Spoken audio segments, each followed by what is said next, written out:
नमस्कार दोस्तों, management enthusiast में आपका स्वागत है। तो आज एक टॉपिक नया है, रिटर्न ऑन इक्विटी, आरओई भी इसको बोलते हैं। और हमने इससे पहले वाले वीडियो में फाइनेंशियल रेशियोज को कवर किया था कंपनी के। उनमें से एक रेशियो होता है, एक कैटेगरी होती है मार्केट रेशियोज, तो उनमें एक रेशियो है रिटर्न ऑन इक्विटी। इसके बारे में आज जानते हैं। तो चलिए जानते हैं इस रिटर्न ऑन इक्विटी के बारे में। ये एक फाइनेंशियल पैरामीटर है जो कि कंपनी के जो मेजर करता है कंपनी का नेट प्रॉफिट किसके अगेंस्ट, जो शेयर होल्डर्स ने कंट्रीब्यूशन किया या पैसा जो अपना लगाया कंपनी में उसके अगेंस्ट। मतलब कि ये बताता है कि कंपनी उनके शेयर होल्डर्स ने जो पैसा लगाया है उसके अगेंस्ट कितनी प्रॉफिटेबल है या कितना प्रॉफिट जनरेट कर रही है। तो इसको देख करके जो इन्वेस्टर्स हैं वो डिसीजन ले सकते हैं कि कंपनी जो में अगर वो इन्वेस्ट करें, जो और इन्वेस्टर्स ने इन्वेस्ट किया उसके अगेंस्ट कितना प्रॉफिट जनरेट कर रही है, और वो अपना इन्वेस्टमेंट डिसीजन ले सकते हैं, राइट। अब इसको कैसे कैलकुलेट करते हैं, एक फॉर्मूला होता है, return on equity is equal to net annual income divided by share holders equity. तो नेट इनकम क्या होती है, आपका जो कंपनी का जो प्रॉफिट है आफ्टर टैक्स, टैक्स पे करने के बाद। और ये इनकम स्टेटमेंट के बॉटम में आपको मिल जाता है, नेट इनकम मिल जाती है, इसीलिए इसको बॉटम लाइन भी बोलते हैं। और शेयर होल्डर्स इक्विटी क्या होती है, ये होती है कंपनी के जो फंडिंग सोर्सेज हैं एक्सक्लूडिंग लायबिलिटीज या डेट। तो आपका जो डेट है उसको नहीं मानते, उसके अलावा जो बाकी जो फंडिंग सोर्सेज हैं उनको शेयर होल्डर्स इक्विटी में लेते हैं। तो it is the fund in the balance sheet of the company, it is fund in the balance sheet of the company. और इसको आप जो है वैसे भी निकाल सकते हैं, कंपनी के जितने भी मतलब एसेट्स हैं उसमें से लायबिलिटीज को घटा दो तो आपके जो शेयर होल्डर्स इक्विटी है वो निकल जाती है। तो आपने क्या किया, net annual income balance sheet से देख ली, शेयर होल्डर्स इक्विटी या तो बैलेंस शीट से निकाल देख ली या फिर कैलकुलेट कर ली, और उस नेट एनुअल इनकम से शेयर होल्डर्स इक्विटी को डिवाइड कर दिया तो आपको रिटर्न ऑन इक्विटी या आरओई मिल जाता है। ठीक है, तो एग्जाम्पल से समझते हैं इसको। मान लीजिए कोई कंपनी है एबीसी लिमिटेड, उसका करंट नेट इनकम क्या है, प्रॉफिट आफ्टर टैक्स ₹2000 करोड़ है, और नेट वर्थ क्या है उसकी, शेयर होल्डर्स इक्विटी 15,000 करोड़। तो आरओई क्या होगा, 2000 डिवाइडेड बाई 15,000, तो कितना हो जाएगा ये, मतलब ये हो जाएगा आपका 33.333। ये कुछ कैलकुलेशन मिस्टेक हो रही है आई थिंक। एक मिनट में कैलकुलेट करके देखता हूँ कैलकुलेटर में, क्योंकि इतना तो नहीं आना चाहिए। जस्ट वेट, मैं देखता हूँ इसको।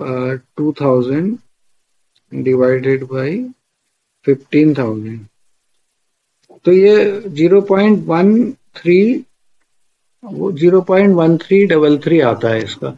तो ये कुछ कैलकुलेशन मिस्टेक होगी, तो इस तरीके से आप इसको निकालते हैं। ठीक है, अब इसका देखते हैं सिग्निफिकेंस क्या है। सिग्निफिकेंस रिटर्न ऑन इक्विटी जो होता है ये एक इंसाइट देता है कि कंपनी जो है वो जो भी उसकी जो के शेयर होल्डर्स इक्विटी इन्वेस्ट कर रहे हैं उसके हिसाब से कंपनी उसको कितनी एफिशिएंटली जो है वो क्या कर रही है, प्रॉफिट में प्रॉफिट में मतलब कि कन्वर्ट कर रही है। तो high return on equity, the higher the ROE ratio, जितना रिटर्न ऑन इक्विटी ज्यादा होगा इसका मतलब है कंपनी का प्रॉफिट उतना ही ज्यादा है। और लो रिटर्न अगर है तो इसका मतलब कंपनी जो है वो नेट प्रॉफिट जो है वो जो है वो कम जनरेट कर रही है या कम कम अर्न कर रही है with the equity contributed bye it's investors या फिर शेयर होल्डर्स। ठीक है, इसके लिमिटेशंस क्या है, देखिए इसके लिमिटेशंस हैं, ये मैट्रिक्स स्टैंड अलोन आप यूज नहीं कर सकते, इसके साथ आपको और भी जो चीजें हैं उसको कंबाइन करके इसको यूज करना होता है। क्योंकि ये जो अफेक्टेड होता है वो मैनेजमेंट का जो डिसीजन होता है, डिस्क्रिशनरी डिसीजन या वन टाइम इवेंट्स होता है, उसके हिसाब से ये चेंज होता रहता है या अफेक्ट होता है। जैसे कि स्टॉक बाईबैक, अगर स्टॉक बाईबैक है इसका मतलब है कि कंपनी ने जो है इससे क्या होगा, शेयर होल्डर की इक्विटी डिक्रीज हो जाएगी। मतलब कंपनी ने स्टॉक्स को बाईबैक कर लिया तो शेयर होल्डर्स की इक्विटी डिक्रीज हो गई, तो इसकी वजह से क्या होगा, जो आरओई है वो आर्टिफिशियली इंक्रीज हो जाता है। उसके अलावा डिविडेंड इश्यूएंस, अगर कंपनी जो है वो डिविडेंड इशू कर रही है तो dividends come straight out of the retained earnings and hence it increases the ROE. ठीक है, मतलब कि डिविडेंड्स जो है उससे क्या होगा, अर्निंग्स बढ़ जाएगी तो उससे भी जो आरओई है वो बढ़ जाता है। तो इसका मतलब मैनेजमेंट डिसीजन से अफेक्टेड होता है, इसीलिए स्टैंड अलोन इसको आप यूज नहीं कर सकते हैं।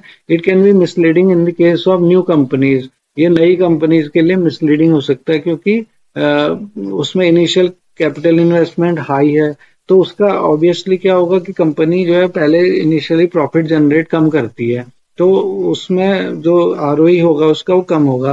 लेकिन इससे नहीं पता चलता है कि कंपनी जो है अगर नई है तो वो खराब ही कंपनी है, अच्छा परफॉर्म नहीं कर रही है।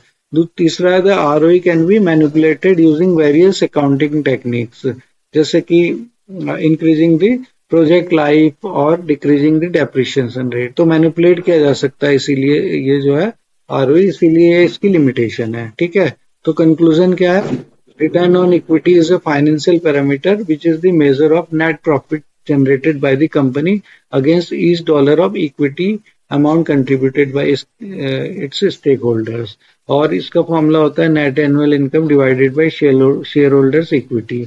और ये एक इंसाइट देती है कि how efficiently and existing the existing and new equity invested by the shareholders is being utilized by the company। मतलब कंपनी अपने इन्वेस्टर्स का पैसा किस तरीके से यूटिलाइज कर रही है उसके बारे में इंसाइट देता है। So guys that's it about the return on equity. तो अगले जो रेशियोज हैं उसके बारे में अगले वीडियोस में डिस्कस करेंगे। Please visit my blog managemententhusiast.com for more information and please like share and subscribe my video. Thank you, नमस्कार। अगले वीडियो में नए टॉपिक के साथ मिलेंगे।